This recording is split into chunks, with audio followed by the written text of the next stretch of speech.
আমরা যে বিষয়টি আজকে আলোচনা করব সেটি হলো সিনট্যাক্স। এই সিনট্যাক্স এর মধ্যে যে বিষয়টি রয়েছে সাবজেক্ট ভার্ব এগ্রিমেন্ট। আমরা সবাই জানি যে ভার্ব সর্বদা সাবজেক্টের পার্সন এবং নাম্বার অনুযায়ী হয়।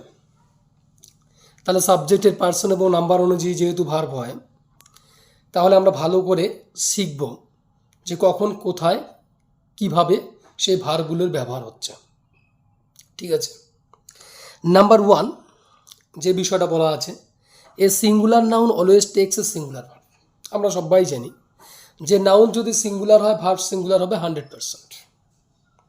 যেমন the girl was very intelligent, তাহলে যেহেতু দ্য গার্ল আছে এই জন্য ওয়াজ হলো, যেহেতু নাউন এবং সেটা সিঙ্গুলার নাউন সেহেতু ভাবটা কি হচ্ছে, সিঙ্গুলার হচ্ছে। ঠিক আছে, এই জন্য হলো the girl was very intelligent, নিশ্চয়ই ওয়্যার হলো না। নাম্বার 2, রুল নাম্বার 2 বলছে আই, যেটা আমরা সবাই জানি এটা একটা personal pronoun, is used as singular subject. এই আইটা কি হচ্ছে, একটা সিঙ্গুলার সাবজেক্ট হিসেবে ইউজ হয়, but it always takes a singular verb or plural verb. কিন্তু এটা সবসময় সিঙ্গুলার ভার্বও নেয় আবার প্লুরাল ভার্বও নেয়। ঠিক আছে, এর অবস্থান অনুযায়ী কখনো সিঙ্গুলার ভার্ব নিচ্ছে কখনো বা প্লুরাল ভার্ব নিচ্ছে। যেমন আমি এক্সাম্পল যদি বলি আই অ্যাম অ্যান অ্যাডভোকেট, তাহলে আই সিঙ্গুলার সাবজেক্ট, তারপরে অ্যাম অ্যান অ্যাডভোকেট বললাম, তাহলে অ্যামটা কি হলো, এটা সিঙ্গুলার ভার্ব, তাই না? আমরা জানি আই এর পরে অ্যাম হয়।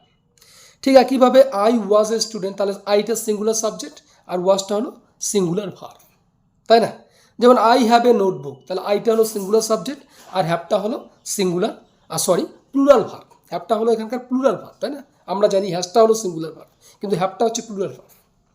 যেমন I go to school every day, এখানে আইটা সিঙ্গুলার সাবজেক্ট আর ভার্বটা কি হয়ে গেল, প্লুরাল ভার্ব। তাহলে আমরা দেখতে পেলাম যে আই এটা ইউজ হয় অ্যাকচুয়ালি সিঙ্গুলার সাবজেক্ট হিসেবে, কিন্তু ভার্বটা সিঙ্গুলার প্লুরাল দুটোই ইউজ হচ্ছে, তাই না? সেটা হচ্ছে তার অবস্থান অনুযায়ী। ঠিক আছে, আচ্ছা নাম্বার 3, ইউ, এটাও একটা personal pronoun, is used as singular or plural subject. এটা কিন্তু সিঙ্গুলার সাবজেক্ট হিসেবে ইউজ হয় আবার প্লুরাল সাবজেক্ট হিসেবে ইউজ হয়, but it always text a plural verb, কিন্তু এটা সবসময় প্লুরাল ভার্ব নেবে। ঠিক আছে, যেমন এক্সাম্পল যদি বলি ইউ আর এ লয়ার, তাহলে ইউ আর তার মানে সিঙ্গুলার সাবজেক্ট, ভার্বটা হচ্ছে প্লুরাল ভার্ব আর হয়ে যাচ্ছে। ঠিক একইভাবে ইউ আর স্টুডেন্টস, তাহলে প্লুরাল সাবজেক্ট, কিন্তু এখানে ইউ প্লুরাল সাবজেক্ট মানে তোমরা, ইউ আর স্টুডেন্টস যেহেতু বলা আছে, তাহলে তোমরা সকলে কি ছাত্রছাত্রী, তাহলে ইউটা কি প্লুরাল সাবজেক্ট আর আরটা কি প্লুরাল ভার্ব। ঠিক একইভাবে যেমন you have studied general English, ইউটা কি হয়ে যাচ্ছে, প্লুরাল সাবজেক্ট, ঠিক একইভাবে হ্যাভটা হচ্ছে প্লুরাল ভার্ব। ঠিক আছে, আচ্ছা রুল নাম্বার 4 যদি আমি আলোচনা করি, দুটো জিনিস মাথায় রাখতে হচ্ছে, একটা নিডেন্ট আর একটা ডিয়ারন্ট। আমরা নিড নট অনেকে বলি, অনেকে ডিয়ার নট বলি, যাই হোক এই নিডেন্ট অ্যান্ড ডিয়ার নট, হ্যাঁ এই ডিয়ারন্ট যেটাকে আমরা বলি, এরা কিন্তু কি হয় আর always used in plural form, এগুলো সবসময় প্লুরাল ফর্ম হিসেবে ইউজ হয়, সেটা অ্যাজ মার্জিনাল অক্সিলিয়ারি ভার্বস। একটা মার্জিনাল অক্সিলিয়ারি ভার্ব হিসেবে এরা সবসময় কী করা হয়, মানে এদেরকে কী করা হয়, প্লুরাল ফর্ম হিসেবে ইউজ করা হয় with singular or plural subject. সেটা সাবজেক্ট হতে পারে সিঙ্গুলার বা হতে পারে প্লুরাল, ডাজন্ট ম্যাটার।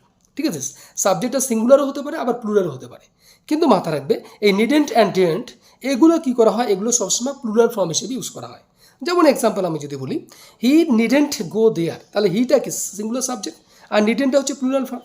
ঠিক একইভাবে যেমন সি ডিয়ান্ট অপোজ আর হাজব্যান্ড, তাহলে সিটা কি সিঙ্গুলার সাবজেক্ট আর ডিয়ান্টটা কি প্লুরাল ফর্ম। তাহলে এরা সবসময় কী হয়, এরা সবসময় মাথা রাখতে হবে প্লুরাল ফর্ম হিসেবে ইউজ হয়। ঠিক আছে, এবার নাম্বার 5 যদি আমরা আলোচনা করি, ঠিক আছে, যেমন but dare and need are used as main verb both in singular and plural form. এই ডিয়ার এবং নিট এই দুটো কিন্তু কী হয়, এই দুটো একটু মাথা রাখতে হবে যে used as main verb both in singular and plural forms, সেটা সিঙ্গুলার হতে পারে প্লুরাল ফর্মও হতে পারে।